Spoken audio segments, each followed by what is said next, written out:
What's going on, family? What's going on? This is Jonathan Soul with another nonfiction with Jonathan Soul. This time, I'm gonna. This is kind of off the dome. So I was in the, I was at the metro, subway train, and uh, long story short, um, it was a young man who kind of, lost his temper. I guess he was. I don't know. He was yelling. He was a 20-something-year-old young man. And I'm sitting here, he's sitting next to me, kind of back to back or whatever. And but sometimes people turn sideways. Anyway, it's a young lady across the aisle. She was in high school, and I found out later she had a little brother sitting across the aisle. But anyway, the young man was being very aggressive, disrespectful to her, threatening her. And it was kind of escalating slowly. And being a high school young lady, she sometimes they don't know how to keep their mouth shut and let things kind of calm down. But the guy he was just a problem.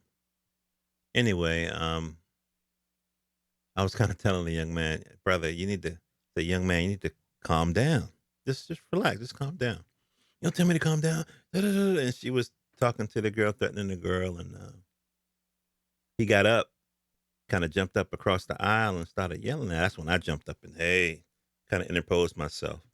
Now I got him by at least 100, maybe 200 pounds. You know what I mean? So, you know, I wasn't necessarily, anything can happen. You know what I mean? But anyway, what's the point? The point is that this young man with little to no provocation. Now, granted, I didn't see or hear everything, but he's right beside me, and I'm on my phone with Twitter, so it couldn't have been a whole bunch said, but whatever it was words. But this 20-something-year-old young man, I'm just guessing, he's 20-something. He could not control his emotions. He could not de-escalate. He could not calm down. Long story short, kind of back and forth. He kind of keeps jumping up, and he's threatening this. And he's first he's saying, you know, rude stuff to her, whatever.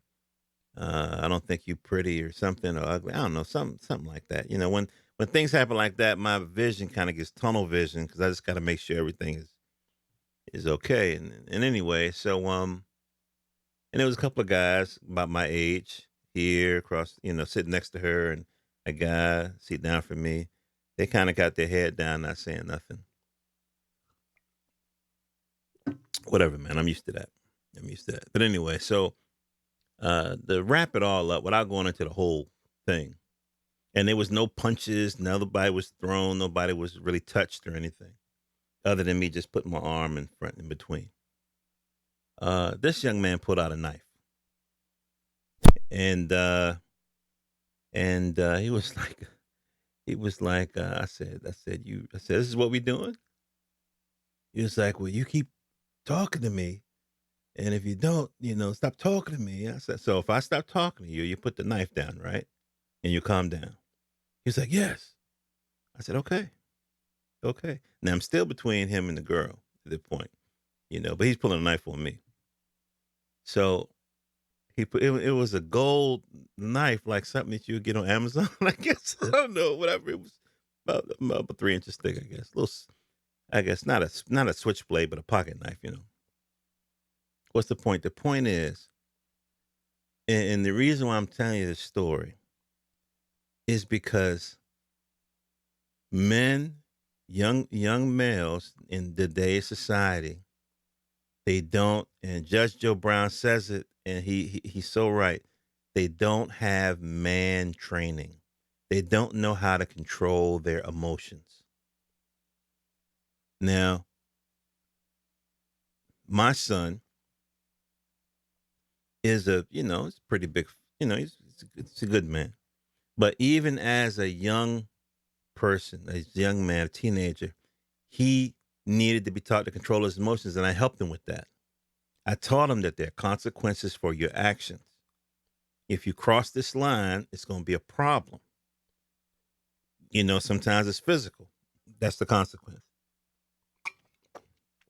Sometimes it's something else. I might have to bring, the chiefs in the village together. And that's something I recommend to men out there. If your family is, sometimes you might have to bring the chiefs. You might have to bring the uncles around and sit your future in the circle and say, "What's up?" Sometimes it's just learning how to shut the fuck up and listen. But whatever it is, he needs a man to pattern after. He needs man training. And one of that part of that training is you control your emotions. Why? Because men are the apex predators. The human male is the apex predator on the planet. No matter what people try to say or whatever, that's the apex predator. And so you got to control your emotions. You could get yourself hurt, you could hurt somebody else. And then when you finally calm down, you realize you've really fucked up. Now, I don't think this young man was a bad person. I really don't. I think that he was in such a lather, so to speak, that I mean, I don't know. He didn't seem high or anything. He seemed like he was in trauma. Okay, that's it. He seemed like he was in trauma and poverty. He's had those. If you're in the city, you'll see young men with these strap across their shoulder, and they have like the cologne oils where they take a cologne and they mix it in oil, kind of cut it and sell it or whatever. So okay, so that happened. So let me just uh let me just wrap up, brothers. It's so very important that we take the opportunity to mentor some of these young brothers out here because they need it. They need it bad. They don't know where they're going. They don't know what to do. They out here trying to find a way, and they don't have sense enough to ask a brother who's a little bit farther along the path than you. Pardon me, sir. Can you just tell me what you do and how you live or something? They don't have that. They don't have. It's not in them. They probably feel totally isolated, and the way they act and behave and so forth. A lot of us don't want to fuck with them just because we not be might not be lucky. Like I was today. You know, um, kind of thing. You know what I mean? It's what I wanted to say. It's like a bad feedback loop. I'm not saying this to. So let me put it this way: a man and a woman make a bad decision to have a baby out of wedlock, meaning they're not planning to start a family, they're not married, they're not trying to grow together. So a man and a woman decide to have a baby without a blood. The guy goes away for whatever reason. And so now the woman is left with the baby. So now she has to raise a baby, particularly a male child, without a man. And so he grows up a lot of times angry, sometimes angry at the mom. If they don't have a father in their life, sometimes uh, they may feel insecure, about their manhood. So they get hyper, masculine sometimes, kind of thing. It's like, slow down, brother. It's not that heavy. That's like it gets like copying, you know what I mean? Kind of a thing.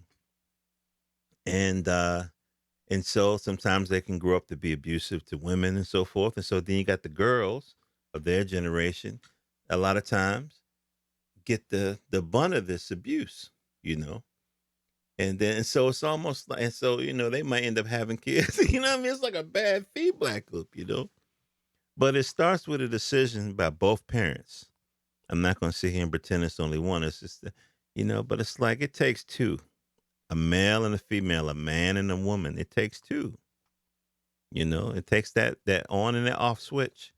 To have a chance to bring up a healthy, um, emotionally balanced, well-adjusted child who can become an emotionally balanced, well-adjusted adult who will then know enough to say, "Hey, my parents didn't give me everything. I'm missing this. Let me go get that." See, that's the other part about this manhood thing, and really, it's really adulthood. We once we become adults, I say real adults, we learn to see our moms and dads' deficits without judgment because we got either those same or similar deficits, right? And then we realize, hey, they didn't know enough to teach me about whatever. You know what I mean? And so then we go out and we find that knowledge for ourselves. And so the next generation, we can give what our parents gave us. We can offer what we discover for ourselves, and so they can take all of that and they can build and they can repeat the process. And so you hope that every generation gets better. But this lack of emotional self control has got to stop. And it's not just with us; it's with everybody in America, in particular. It's with everybody. So just some food for thought. Think about it. This is Jonathan Soul, jonathansoul.com. I make these YouTube videos where I just kind of give my thoughts, sometimes on news and current events, sometimes on just life, and I do comic book reviews. You can go on my channel on YouTube or my website at jonathansoul.com, and you can see my comic book reviews. Um, I usually tell you in a review if this is an adult book, meaning maybe excessive violence, or maybe the might be a lot of politics or something in there, or something that may be good for teenagers or kids. And of course, you got to make that decision for yourself with your own family, but it's my recommendation. So I love you guys. Hope all our dreams come true. Stay safe, and if you can, look out for each other. All right, peace.